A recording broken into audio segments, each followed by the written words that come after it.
और अब बात झारखंड विधानसभा चुनाव की। पहले चरण के लिए झारखंड में वोटिंग जारी है। कुछ ही वक्त में मतदान खत्म होगा और 43 सीटों पर लगातार दरअसल वोटिंग चल रही है। 43 सीटों पर वोटिंग के साथ ही तस्वीरें आप देखिए। झारखंड के राज्यपाल संतोष गंगवार ने अपने मताधिकार का इस्तेमाल किया। लोगों से भी उन्होंने गुजारिश की कि लोग भी अपना वोट कास्ट करें। राज्यसभा के उपसभापति हरिवंश सिंह भी, साथ ही हरिवंश नारायण सिंह भी अपना वोट कास्ट करने के लिए पहुंचे। उन्होंने भी लोगों से अपील की। केंद्रीय मंत्री संजय सेठ, उन्होंने अपना वोट कास्ट किया। अन्नपूर्णा देवी, सीपी सिंह, अजय कुमार, चंपई सोरेन जो कि खुद बीजेपी के प्रत्याशी भी हैं, पूर्व मुख्यमंत्री हैं। सरायकेला से जेएमएम के गणेश महली के खिलाफ उम्मीदवार बनाया बीजेपी ने उनको। और इसी तरह से महुआ माझी जो कि सांसद हैं, लेकिन रांची सीट पर इस बार टिकट दिया गया है उनको विधानसभा चुनाव के रण में। और ऐसे में सीपी सिंह और महुआ माझी की सियासी लड़ाई रांची की सीट पर दिख रही है। बड़े बड़े दिग्गजों ने अपना वोट कास्ट किया और लोगों से भी यही अपील की है कि लोग भी अपना वोट कास्ट करें, अपने मताधिकार का इस्तेमाल करें। ये गुजारिश लोगों से की गई। हालांकि अब वोटिंग कुछ ही वक्त में खत्म हो जाएगी, लेकिन फिर भी अगर आप वोटिंग सेंटर्स के पास हैं तो वोट कास्ट करने के लिए पहुंच सकते हैं। कुछ आखिरी के पल बाकी हैं वोटिंग के लिए। और लड़ाई इस वजह से अहम है क्योंकि जम्मू कश्मीर और हरियाणा के चुनावी नतीजों से बीजेपी का मोराल बढ़ा था, खास करके हरियाणा जहां बीजेपी को टफ फाइट मिलेगी। लगातार पोल्स में भी ये माना गया कि बीजेपी के लिए चैलेंज बहुत बड़ा है। इसके बावजूद हरियाणा बीजेपी जीती, उत्साह आगे। और साथ ही न सिर्फ झारखंड बल्कि महाराष्ट्र के चुनावी नतीजे भी देश की राजनीति की दशा दिशा तय करेंगे। और कई मुद्दों को लेकर भी ये क्लियर होगा कि मुद्दा किसका चला। एक हैं तो सेफ हैं, बटेंगे तो कटेंगे। दूसरी तरफ आरक्षण का मुद्दा, जाति जनगणना का मुद्दा, ये ऐसे मुद्दे हैं जिस पर लगातार चुनाव प्रचार किया गया है। और सेकेंड फेज का जब प्रचार चल रहा है, फर्स्ट फेज की वोटिंग के दौरान, उस वक्त भी लगातार इन मुद्दों की गूंज आज सुनाई दी है। प्रधानमंत्री नरेंद्र मोदी ने भी रैली की। वैसे मतदान का जो ऑफिशियल टाइम था वो 5 बजे तक का था। और ऐसे में जो भी लोग फिलहाल पोलिंग बूथ्स के अंदर होंगे, पोलिंग बूथ्स के सेंटर के अंदर मौजूद होंगे, लाइन में लगे होंगे, उनको वोट कास्ट करने की इजाजत होगी। हालांकि नए लोग इसके बाद अब सेंटर्स में एंटर करने की परमिशन उनको नहीं मिलेगी, जो कि कायदा है। इंडी गठबंधन की गारंटी आपको दिखा रहे हैं। इसी तरह से बीजेपी ने भी बड़े वादे किए हैं। और चर्चा के लिए हमारे साथ खास मेहमान जुड़ गए। तारुफ उनका करा दें। डॉक्टर हिमांशु शुक्ला जी, प्रवक्ता भारतीय जनता पार्टी के, ज्योति कुमार सिंह जी, प्रवक्ता कांग्रेस पार्टी के, संजीव कौशिक जी, राजनीतिक विश्लेषक, और रमनीश वत्स जी, राजनीतिक विश्लेषक, हमारे साथ स्टूडियो में मौजूद हैं। रमनीश जी, आपसे ही शुरू करते हैं। क्यों अहम है झारखंड का चुनाव, और खास करके एक तरफ तो मुद्दों की लड़ाई है, दूसरी तरफ आदिवासी वोट बैंक की भी क्या ये लड़ाई है? क्योंकि पिछले विधानसभा चुनाव में और इस लोकसभा चुनाव में रिजर्व सीटों पर बीजेपी को बहुत दिक्कत हुई है। बिल्कुल, सबसे पहली बात है कि झारखंड चुनाव का जो प्रथम चरण है, जिसमें 43 सीटों के ऊपर चुनाव लड़ा जा रहा है, मुझे लगता है कि वहाँ पे रिजर्व सीट की बात की जाए तो मुझे नहीं लगता कि इस बार, चूँकि देखिए इस बार बहुत सारे ताने बुने बुना जा रहा था विपक्ष की तरफ से, खास करके जेएमएम की तरफ से, कांग्रेस पार्टी की तरफ से। लेकिन इस बार का चुनाव जो है, ये चुनाव जो है हक की लड़ाई है। जो किसान है वहाँ के, जो रोजगार है, जो युवा जो वहाँ पे हैं, चाहे किसान की बात करें, जो मजदूर की बात करें, चाहे हम दलित की बात करें, चाहे आदिवासी की बात करें, चाहे पिछड़ा वर्ग की बात करें, वो अपना हक चाहता है। जिस तरह से एक्सपेक्टेशन खास करके हेमंत सोरेन खुद सरना जो धर्म है उससे आते हैं। और आज के परिदृश्य में हम देखें तो आयुष जी, सरना जो धर्म है जिसमें बिरसा मुंडा जी, बिरसा भगवान भी आते हैं, वो कहीं ना कहीं विलुप्त होता जा रहा है। तो ये सोचने का विषय है कि आज सरना धर्म, जिससे वो खुद हेमंत सोरेन जिस धर्म से आते हैं, जिस समाज से आते हैं, वो विलुप्त होता जा रहा है। वहाँ पे आज देखिए आदिवासी जो समाज है वो कहीं ना कहीं अपने आप को ठगा हुआ महसूस कर रहा है। जबकि आप देखिए कि बहुत बड़े बड़े लंबे लंबे वायदे इन्होंने किए थे। खास करके कांग्रेस पार्टी की बात करें, कांग्रेस पार्टी और जेएमएम की जो आज मिली जुली सरकार है, आप देखिए कि क्या आदिवासी को वो हक मिल रहा है? क्या उनको शुद्ध जल मिल रहा है? क्या उनकी जमीन आज खोती हुई नहीं नजर आ रही है? आज जंगल जो है किस तरह से उसका आप कटाव आप देखें जिस तरह से हो रहा है, जिस तरह से तस्करी वहाँ पे होती है जंगलों में, आप जाकर के देख सकते हैं। और आज संथाल परगना की बात करें, खास करके संथाल परगना में जो खास करके रोहिंग्या मुसलमान हैं, जो वहाँ पे बांग्लादेशी घुसपैठी हैं, जो कि आपका हवा महल राजमहल से होकर के आते हैं, वो साहिबगंज में को एंट्री करते हैं। और वहाँ पे जो खास करके संथाल परगना के जो 7 जिले हैं, वो वहाँ पे खास करके पाकुर की बात करें, पाकुर की आज जो है मुस्लिम आबादी, रोहिंग्या मुसलमान की आबादी और ये खास करके बांग्लादेशी घुसपैठी की आबादी 40% है। ठीक। और इसके बाद साहिबगंज में आप 37% 1931 और आज 2011 की जनगणना के अनुसार मैं बता रहा हूं आपको कि ये जो आबादी बढ़ी है उसको प्रश्रय किसने दिया? उसको प्रश्रय वहां की जो सरकार है, वहां के जो प्रशासन है, उसने उस बात को प्रश्रय दिया। तो इसलिए मैंने आपको कहा कि आदिवासी खास करके जो पिछड़ा वर्ग अपने आप को ठगा हुआ, ये सवाल उठ रहा है कि हेमंत सोरेन खुद पब्लिक रैलीज में लगातार एड्रेस कर रहे थे इसी मुद्दे को कि अगर घुसपैठ हो रही तो केंद्र की सरकार की जिम्मेदारी है, इसमें राज्य सरकार की दिक्कत कहां है? जी मैं पूरी बात बताऊंगा, पूरा सुनिएगा। मैं डिबेट शुरू करने से पहले एक कोट देना चाहता हूं जो कि डॉक्टर बाबा साहब अम्बेडकर की राइटिंग है, उनके वॉल्यूम 17 पार्ट 13 पेज नंबर 418 से है। उसमें लिखा है, इस पार्टियों की इंडी गठबंधन की मैं शुरुआत के कैसी है ये। Just see the leader of Congress party Pandit Nehru. He has delivered 2000 speeches during the last 20 years, but he has never spoken about the welfare of the scheduled caste even once. I do not want that Muslims should be neglected, but I do not want that Muslims should not enjoy at the expense of other communities who need more protection. I heard that some people went to Pandit Nehru and requested that something should be done for scheduled caste, but Pandit Nehru never listens to them. वो जमाना था पंडित नेहरू का, आज ये जमाना है। आप देख सकते हैं ऐसे नेग्लेक्ट किए करती है पार्टी, इसलिए नेग्लेक्ट करती है। हम केंद्र सरकार हर जगह तो बढ़ावा कर रहे हैं, पर जो ये हेमंत सोरेन और इनकी गठबंधन सरकार है, ये हर जगह वक्फ की जमीन जो है कैसे इन्होंने मुसलमानों को दे दी। बांग्लादेश में आए जो बांग्लादेशी घुसपैठिए हैं, वो बांग्लादेश से होके झारखंड में जा रहे हैं। आप ये बताइए, संथाल परगना में 44% आदिवासी था, 28% हो गया। झारखंड हाई कोर्ट ने, होम मिनिस्ट्री ने एक आदेश दिया है कि आप गठन करिए कि ये घुसपैठी कैसे हो रहे हैं, ये कैसी बिरसा मुंडा की धरती को ये लोग नमन करते हैं। इनके अंडर 37 आदिवासी महिलाओं का रेप हुआ है, 30 आदिवासी लोग जेल में पुलिस कस्टडी में हैं, उनका जुर्म अभी तक साबित नहीं हुआ है। ये लोग जो है, चंपाई सोरेन ने जब इनके भ्रष्टाचार के खिलाफ जो है आवाज उठाई, तब इन्होंने उनको पार्टी से निकाल दिया। गलत किया कि नहीं किया?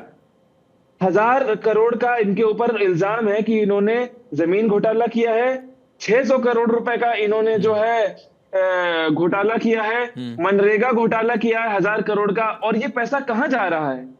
ये पैसा जा रहा है जो हमारे साथी बैठे हैं ज्योति कुमार जी के, पार्टी के एक महान नेता हैं, उनके घर के अंदर के पिलरों से निकल रहा है। और इतना पैसा निकला है कि जमीन जो मशीन थी वो जल गई है। ये न्यूज में काफी फैला था कि मशीनें जल गई हैं। इतना पैसा कांग्रेस पार्टी के एमपी सांसदों के घर से निकल रहा है। और ये पैसा कौन सा है? जो 5000 हेमंत सोरेन ने वादे किए थे कि स्नातक वालों को देंगे।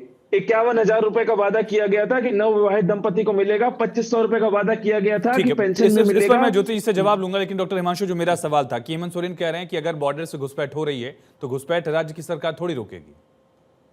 तो इंडियन आर्मी अपने तरफ से पूरा काम कर रही है, लेकिन आप भी सुन रहे होंगे, हमने नाकाबंदी की है, फेंसिंग हो रही है, हर तरफ हो रही है। लेकिन आपने सुना होगा कि टीएमसी और कुछ और भी इंडी गठबंधन की जो पार्टियां हैं, उनके तरफ से वो लोग आधार कार्ड का परिवर्तन कर रहे हैं। तो ये जो दूसरी पार्टियां हैं, ज्योति जी, ये सवाल तो है ही, और आंकड़ों के साथ ये सवाल है कि आदिवासी आबादी लगातार गिर रही है, और जो भारत सरकार का आंकड़ा है, और उन इलाकों में मुस्लिम आबादी बढ़ी है, जो फैक्ट है, इस पर बीजेपी हमलावर है। और भ्रष्टाचार का मुद्दा सुना ही आपने, किस तरह से इंडिया अलायंस के जो नेता थे उनके यहां से करोड़ की रिकवरी हुई थी, जो कैश सामने आया था। सांसद भी एक ठीक है आयुष जी, मैं आपको उस बात पर आना चाहूंगा जो भारतीय जनता पार्टी के प्रवक्ता भी बात कर रहे थे। एक तो भ्रष्टाचार की बात की, और इनके जो बड़े नेता हैं वो आकर परिवारवाद की बात करते हैं। जब ये मुसलमान करते हैं और कहते हैं कि बांग्लादेश से मुसलमान आ गए, तो ये बॉर्डर सिक्योरिटी फोर्स और एजेंसियां क्या करती है? बांग्लादेश से हिंदू आ नहीं पाते हैं, और बांग्लादेशी आ जाते हैं। तो इसका मतलब क्या है? इसका मतलब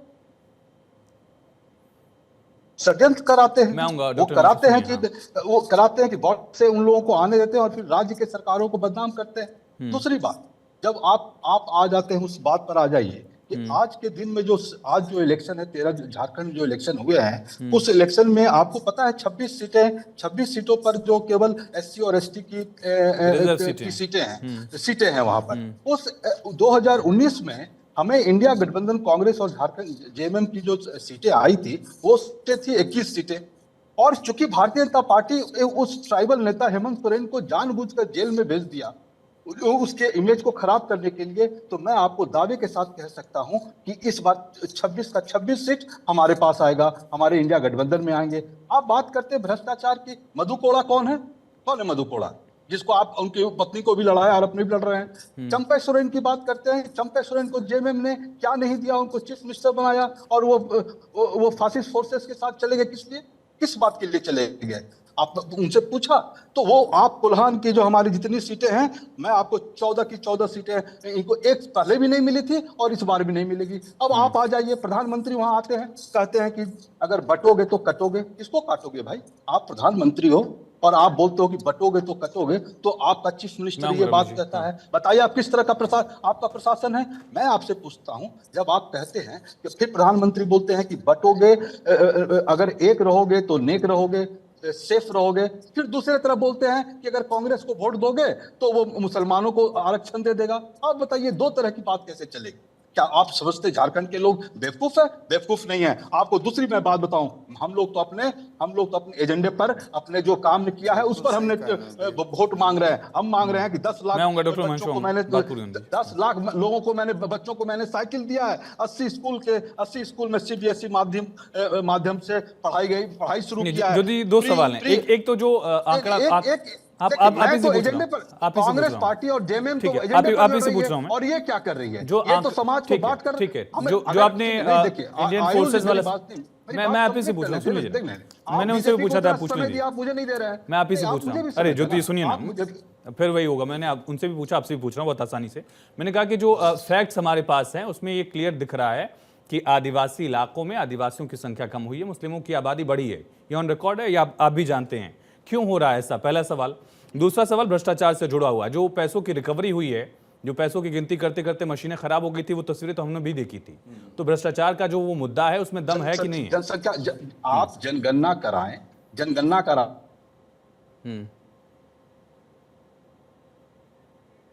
जो फ्रीज हो रहा है फ्रेम आपका, शायद नेटवर्क का इशू है।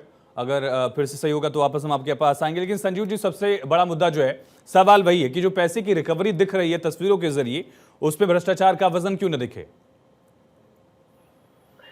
देखिए आयुष, हम लोग चर्चा कर रहे हैं झारखंड चुनाव। झारखंड चुनाव के मुद्दे होने क्या चाहिए? क्या झारखंड चुनाव के मुद्दे बटोगे तो कटोगे है, या झारखंड चुनाव का मुद्दा होना चाहिए कि यहाँ जल जंगल जमीन की जो बात है उसको कैसे सुदृढ़ किया जाए, उसे कैसे मजबूत किया जाए, झारखंड के आदिवासियों की, मूल निवासियों की स्थिति कैसे बेहतर की जाए। असम के मुख्यमंत्री आते हैं और कहते हैं कि यहाँ आदिवासियों की स्थिति बेहतर नहीं है। तो सवाल तो लोग पूछेंगे कि असम में आदिवासियों और मूल निवासियों की क्या स्थिति है, जो यहाँ से झारखंड से जाकर के 125 और 150 रुपए में वहां पे दिहाड़ी का काम कर रहे हैं, वो वहाँ क्या स्थिति, क्या उन्हें आपने उन सूची में डाल दिया उनको जो सुविधाएं मिलनी चाहिए अनुसूचित जनजाति में आपने डाल दिया है वहां पे। तो आप भारतीय जनता पार्टी के लोग, निश्चित तौर पे वहां पे सरकार जो है, उस सरकार पर भारतीय जनता पार्टी के हमला जो है वो काफी तीखे हैं और वो लगातार सवाल कर रही है। लेकिन लोग तो जानना चाहेंगे कि क्या झारखंड के चुनाव में ये महत्वपूर्ण है कि 500 रुपए में हम आपको सिलेंडर, देश के प्रधानमंत्री यदि ये बात कहते हैं कि 500 में सिलेंडर दे देंगे, तो दिल्ली और बाकी जगहों के लोग तो ये सवाल पूछेंगे कि हमारे साथ इतना भेदभाव क्यों? ये तो झारखंड के विकास के लिए नहीं हो रहा है। आप कहते हैं कि 2100 रुपया महिला प्रति परिवार को देंगे। दूसरे पार्टियों के ऊपर जब हम आरोप लगाते हैं कि वो फ्री वीज का लोभ दिखा करके वोटों का हरण एक तरह से कर रही है, तो वो काम तो आप भी कर रहे हैं। दरअसल इन पूरे चुनावी माहौल में हमने देखा है कि झारखंड के मूल मुद्दों को बिल्कुल एक सिरे से दरकिनार करने का प्रयास किया गया है। झारखंड की जो, ये तो कौन सा पहला चुनाव संजू जी, तो आप मुझसे बेहतर ही समझते हैं कि कहाँ मुद्दों पर चुनाव होते कब हैं देश में। और नहीं, और अपनी सहूलियत वाले मुद्दे तो हर कोई उठाएगा ही, और बीजेपी के लिए भी है और कांग्रेस के लिए भी। वो आयुष, एक बात आयुष, एक बात बार बार कही जा रही है कि वहां पे बाहर से जो घुसपैठी है उनके बारे में, तो Jharkhand high court, Allahabad high court, इन तमाम कोर्ट ने एक चिंता तो जाहिर की है, लेकिन क्या घुसपैठियों को रोकना राज्य सरकार का काम है या केंद्र सरकार की विफलता है? पिछले 10 सालों में आंकड़े बताते हैं कि सबसे ज्यादा घुसपैठियों की ने घुसपैठ किया है पिछले 10 सालों में। तो इस विफलता को कैसे चिन्हित किया जाए? किसको इसके बारे में आप किस पे आरोप लगाएंगे? ये तो सवाल है कि जो बॉर्डर पे लोग खड़े हैं, जिनके अधिकार क्षेत्र में है, जो केंद्र सरकार के क्षेत्र में आता है, उनकी कमजोरी दर्शाता है कि लगातार हिंदुस्तान के बॉर्डर को पार करके इस तरह से घुसपैठी आ रहे हैं। अब वो घुसपैठी आके यहाँ पे रह रहे हैं, एक पीढ़ी, दो पीढ़ी भ्रष्टाचार पे छोटा सा कमेंट, फिर मैं धनंजय के पास जाऊंगा। हमारे सहयोगी रांची से जुड़ गए संजीव, जल्दी से। देखिए, भ्रष्टाचार एक ऐसा मुद्दा है कि हिंदुस्तान के लोग कम से कम भ्रष्टाचार को सुनते अपने कान खड़ा कर लेते हैं और भ्रष्टाचारी के नाम पर वो तुरंत उस पर कमान कसने की बात करते हैं और उसको दरकिनार भी करते हैं। कोई दिक्कत नहीं है, यदि सरकार ने भ्रष्टाचार किया है तो उनके लिए जगह जेल पे ही होना चाहिए, लेकिन साफ दिखाई देता है कि भ्रष्टाचार के नाम पर किस तरह से विपक्षी पार्टियों को प्रताड़ित करने का प्रयास किया गया। और कोर्ट ने जब वो जमानत दी तो कोर्ट की टिप्पणी बेहद महत्वपूर्ण है। तो आज लगातार वो पार्टी कह रही है कि कोर्ट ने क्या कहा था, लोगों को जानकारी दे रही है। तो ये भ्रष्टाचार, चलिए ठीक है, मैं ज्योति जी का फ्रेम दिख रहा है। ज्योति जी, मैं आपके पास आऊंगा, लेकिन हमारे सहयोगी धनंजय मंडल रांची से जुड़ चुके हैं। धनंजय, वोटिंग परसेंटेज का अभी तक का उपलब्ध आंकड़ा क्या है? क्या मुद्दा रहा, खास करके राजधानी की फिजा कैसी रही आज वोटिंग के दिन? मैं आऊंगा डॉक्टर हिमांशु आपके पास भी। धनंजय,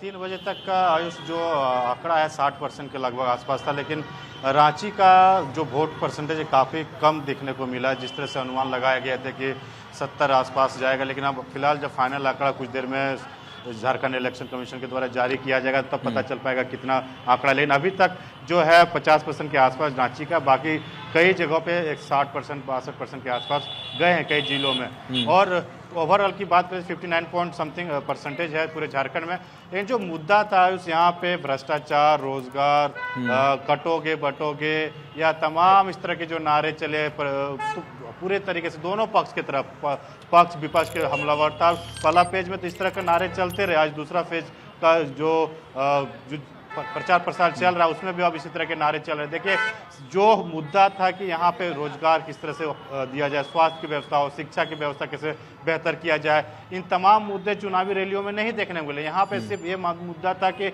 एक मुद्दा बांग्लादेश डेमोग्राफी मुद्दा, दूसरा भ्रष्टाचार का मुद्दा।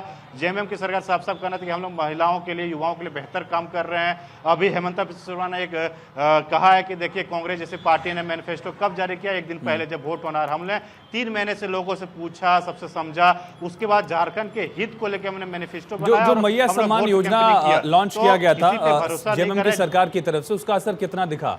इस वजह से भी सवाल धनंजय, क्योंकि मध्य प्रदेश में इस तरह की जो लाडली बहना योजना थी उसने बहुत मदद की थी सत्ताधारी बीजेपी की। जेएमएम की तरफ से जो योजना लॉन्च की गई, वो वोटिंग करने जब लोग पहुंचे, आपने भी बात की होगी, उसमें जिक्र कितना था? और काउंटर में जो बीजेपी ने वादा किया था तो उसका असर कितना दिखा? आयुष, देखिए, एक दिन पहले कल ही मैया सम्मान योजना जो था चौथी किस्त जारी की है सरकार के द्वारा, 1000 रुपये सबके अकाउंट में गया है।